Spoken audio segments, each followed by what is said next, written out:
الحمد لله نحمده ونستعينه ونستغفره ونؤمن به ونتوكل عليه.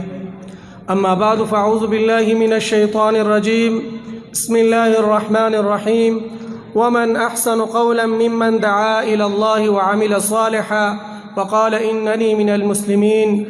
وقال النبي صلى الله عليه وسلم إنما الأعمال بالنيات أو كما قال عليه الصلاة والسلام. زما مشرانو عزتمندو، الله جل شانو امن والو په منګ او تاسو باندې ډېر لوی احسانات دي او دومره احسانات دي چې الله جل شانو امن والو فرمایي وان تعدوا نعمت الله لا تحصوها. اي انسانانو که تاسو زما انعامات احسانات شمارولو غواړئ لا تحصوها، تاسو کې دا طاقت نشته چې تاسو زما انعامات احسانات هغه شمار کړئ. بیا الله جل شانو امن والو بل ځای کې فرمایي وفي انفسکم افلا تبصرون. لوگوں نے خپل پر جسم کې غور وکړئ، فکر وکړئ، سوچ وکړئ چې الله جل شانو امن والوه ستاسو په جسم کې څومره کاریګري کړ دا، ستاسو له څنګه بهترین دماغ را کړ دی، څنګه بهترین جبر را کړ دا، څنګه بهترین لاسونه را کړ دي، څومره ښایسته اعضا تاسو را کړ دي. بل ځای کې الله جل جلاله امن والو فرمایي سلور قسمون خوري والتين والزيتون وطور سينين وهذا البلد الأمين لقد خلقنا الإنسان في أحسن تقويم. الله جل شانو امن والوه قسم دی لپاره خوري چې منګ او تاسو پوه کی منګ نه پوهیو. او بیا الله جل شانو فرمای لقد خلقنا الإنسان في أحسن تقويم. دا انسان ما ډیر خسته پیدا کړ دی، یو حسین وی یو احسن وی فی احسن تقویم. دی د خسته او خسته دی، دی کائنات شہزادہ دی او دی کائنات کیوں بہترین نمونہ دا. عزتمندو اللہ جل شانو ډیر خسته پیدا کړ دی، د تلو په اعتبار سره، د خوراک په اعتبار سره، د قصد سوچ په اعتبار سره، د قصد په هر اعتبار سره الله جل شانو انسان خسته پیدا کړ دی. روحانی او ظاہری اللہ جل شانو په تمام کائنات کې انسان بہتر پیدا کړ دی. او بیا اللہ جل شانو امن والوه د دې انسان نا خسته عمل غواړي. خسته عمل کوم یو دی؟ الله جل شانو امن والو فرمایي ليبلوکم ایکم احسن عملا.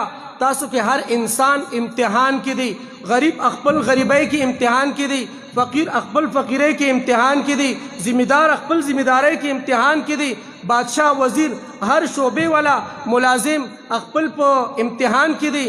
او الله جل شانو امن والو فرمای لیبلوکم ایکم احسن عملا. خپل د شعبې نه خسته عمل لاړه، بهترین عمل لاړه اگر چې ته امتحان کې. او عزتمندو الله جل شانو امن والو بیا فرمای خسته عمل څه شي دی؟ خسته عمل منګ او تاسو ته خودلې. الله پاک فرمای ومن احسن قولا ممن دعا الى الله وعمل صالحا وقال انني من المسلمين. وی هغه سړی نه بهتر کلام د چا کې دی شي او احسن څنګه چې احسن خبره راغله انسان احسن دی، دغه سه احسن عمل پکار دی. احسن عمل الله جل شانو امن والو خودو. او دایو فرمایل ممن دعا الى الله، یعنی د خلق تعلق الله سره جوړي، په تبلیغ سره یعنی خلق راغواړي الله طرف ته، په خانقاګانو سره یعنی الله طرف ته خلق راغواړي، دغه سي په توري سره الله طرف ته خلق رابلی، او دغه سي په قلم سره الله طرف ته خلق رابلی. وعمل صالحا، او نیک اعمال کوي. د نیک اعمال اول نمبر معاملات تی، بیا معاشره دا، بیا معیشت تی، اخلاقیات تی، بیا عبادات تی. عزتمند وعمل صالحا نیک اعمال کوي. وقال انني من المسلمين، او ځان په عام مؤمنانو کې شماري. یو دی د مال تکبر، یو دی د نیکۍ تکبر. عزتمندو د نیکۍ تکبر چې هغه د مال تکبر نه هغه لوی دی.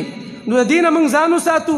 وعمل صالحا وقال انني من المسلمين، او ځان په عام مسلمانانو کې اچي. پیغمبر علیه الصلاۃ والسلام حدیث انما الاعمال بالنیات، د ټولو عملونو دارو مدار چې دی هغه په نیت باندې دی.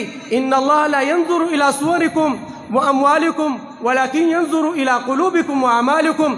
الله جل شانو استاسو شکلونو ته نګوري، استاسو مالونو ته نګوري، ولكن ينظر الى قلوبكم، استاسو زړونو ته ګوري چې استاسو اراده صدا، استاسو سوچ سری، تاسو په کوم طریقې سره خپل د عمل کوئ.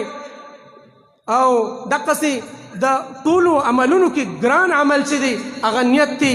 عزتمندو نیت د دې مثال مشران ورکوي چې د ډنډ کې د مئی نیولو په شانتې دی. یو ناتجربه کاره سړی مئی نیولی نشي او چې کله تجربه کاره سړی هغه به یو طرف ته دی مئی بیایي بیا به په ډنډ کې او سوري کې ایساروي بیا به د هغه یعنی په غاښونو منځ کې هغه به یعنی ګوتې اچوي بیا به پس ته راوباسي. وي دقسې نیت چې دی دا درست کېږي نه دا او بار بار درست کوي. هر عمل نه مخکې خپل نیت درست کړي آیا زما نیت درست دی زه عمل څه لپاره کوم. دویم نمبر خبره کله چې عمل کوي نو هغې کې به هم سوچ وکړئ چې زما نیت خو بل طرف ته نه دی تللی او اخري کې به په هر عمل باندې یعنی استغفار وای ربنا تقبل منا الله دا موږ نه دا عمل چې دی دا موږ کوم عمل وکړو که مزد دی که روژه ده که زکات دی که صدقه او خیرات دی کوم عمل موږ څه لپاره وکړو الله دا اوس موږ نه قبول کړي. نو عزتمندو خپل عملونه هغه درست کول. نو عزتمندو الله جل شانو عما نوالو فرمایي خلق لكم ما في الارض جميعا انسان میں د کائنات شہزادہ خلق لكم ما في الارض جميعا زمکه کې چې څومره شیزونه دي هغه د انسان لپاره دي. پیغمبر علیه الصلاۃ والسلام فرمایي الدنیا خلقت لكم وانتم خلقتم للاخره. دنیا تاسو لپاره پیدا کړې شوې ده تاسو لپاره سجاو کړې شوې ده تاسو لپاره خسته کړې شوې ده تاسو لپاره مزین کړې شوې ده وانتم خلقتم للاخره تاسو آخرت لپاره. او عزتمندو پیغمبر علیه الصلاۃ والسلام ارشاد فرمایي حدیث قدسی دی یا ابن آدم انسان څه لپاره پیدا شوی دی کائنات د لپاره او انسان څه لپاره پیدا شوی دی.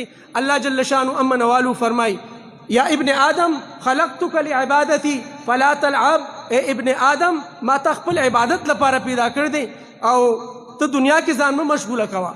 ضممت لك رزقك فلا تتعب. د رزق وعده چې ده هغه زما ده روزي به تعالی زه راکومه ځان دنیا کې دنیا شزونو کې مه مشغوله کوه. ضممت لك رزقك فلا تتعب وما من دابة في الأرض إلا على الله رزقها ويعلم مستقرها ومستودعها. دنیا کې چې څومره شیزونه دي د ټولو روزي رسان الله دی.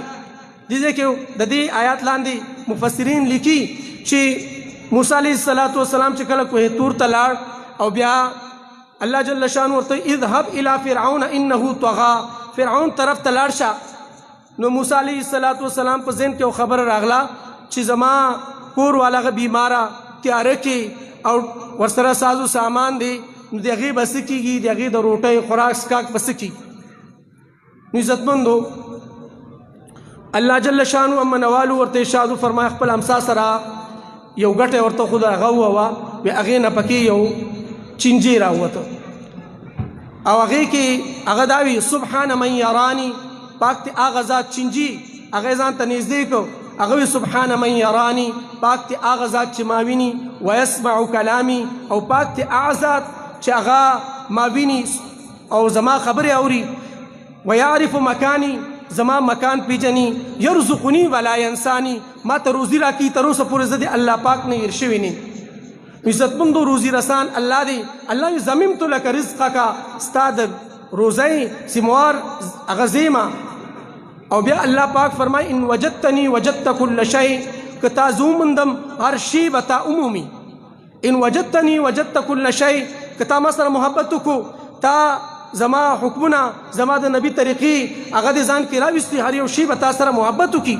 ان الذين آمنوا وعملوا الصالحات سيجعل لهم الرحمن ودا.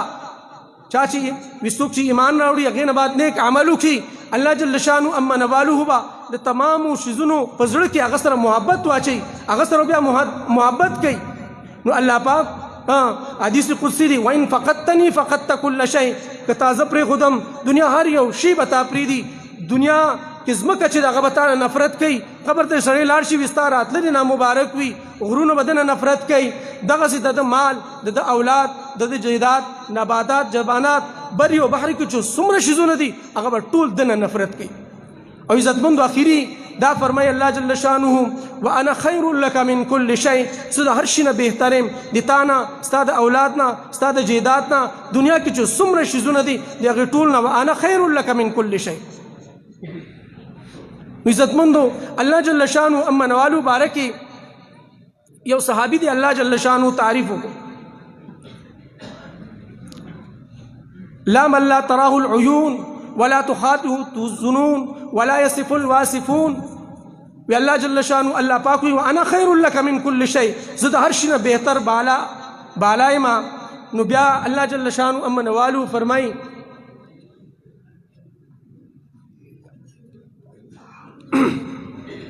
وانا خیر لك من كل شيء، د هر شي نه زه بهترم.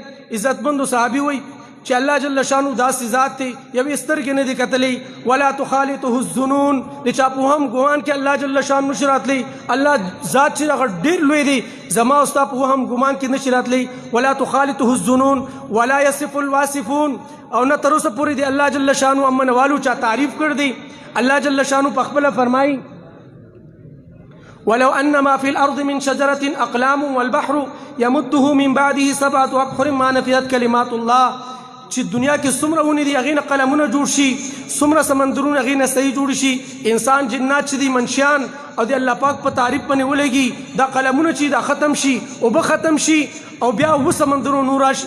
ما نفیت کلمات الله، د الله پاک تعریف، د الله پاک بڑائی، د الله پاک عظمت، د الله پاک کبریائی هغه نشي ختمولی. عزتمندو ولا تخالطه الظنون ولا يصف الواصفون ولا تغير الحوادث. الله جل شانه حوادث سره بدلیږي نه، هغې تغیر تبدیلی نه راځي. ولا تغیر الحوادث ولا يخشى الدوائر، څه مصیبت نه الله جل شانه یریږي نه. ولا يخشى الدوائر يعلم مثاقيل الجبال. الله جل جلاله هغه ذات دی چې څومره غرونه دنیا کې ټول غرونه ورته معلوم دي، د هغې وزن ورته معلوم دی، د هغې پیمانه ورته معلومه ده چې څو منه دی څو ټنه دی، د الله پاک په علم کې دی. يعلم مثاقيل الجبال ومكائيل البحار، څومره سمندري دي هغې کې څومره اوبه دي، څو ټنه دي، څو منه دي، څو قطرې دي، کوم باران هغې ځای ته راځي. عزتمندو د الله پاک په علم کې دي. يعلم مثاقيل الجبال ومكائيل البحار وعدد قطر الامطار، څومره بارانونه کېږي، مخکې شوي دي، رستې به کېږي، د هغې قطرې د الله پاک په علم کې دي. وعدد قطر الامطار وعدد ورق الاشجار، او څومره ونې دي، ونو کې څومره شاخې دي، په شاخو کې څومره پاڼې دي. عزتمنو ټول د الله پاک په علم کې دي. یوه پاڼه ځمکې ته د الله پاک د حکم نه بغیر تلی نشي، څومره پلټۍ هغه خوري، هغه هم د الله پاک په علم کې دي.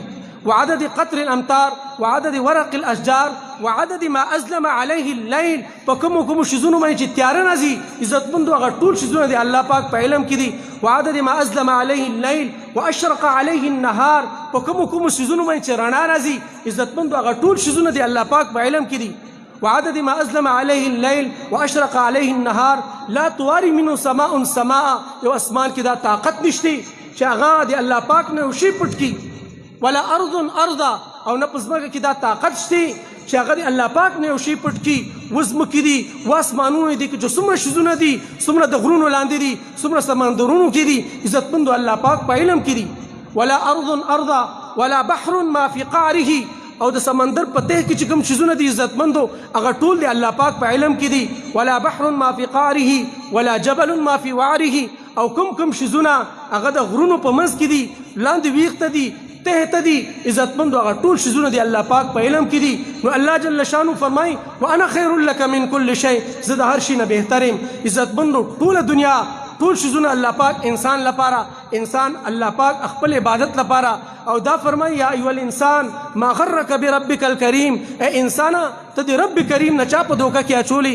الذي خلقك فسواك، هغه ذات چې تی پیدا کړي، فسواک تی برابر کړي، فعدلک تی په اندازه کړي، فی ای صورت ما شاء رکبک، په کوم صورت کې چې الله غوښتلی په هغه صورت کې ته پیدا کړي. نو ته هغه رب کریم نه چا په دوکه کې اچولی. نو عزتمندو دې لپاره الله جل شانو امن والوه دې امت ته یو لقب ورکړ دی خیر الامم. الله پاک وی کنتم خیر امت اخرجت للناس تأمرون بالمعروف وتنهون عن المنکر، تاسو بهترین امت یې، تاسو به خو طرف ته خلک را بلئ او د بد نه منې کوئ. دغې لپاره موږ د خانقاه ته راغلي یو. الحمدلله موږ له پکار ده چې موږ هم امر بالمعروف او نهي عن المنکر الله طرف ته خلک را بلو او د بدو نه منې کوو. الله جل جلاله امن والوه دې په دې باندې موږ له عمل کولو توفیق راکړي. واخر دعوانا ان الحمد لله رب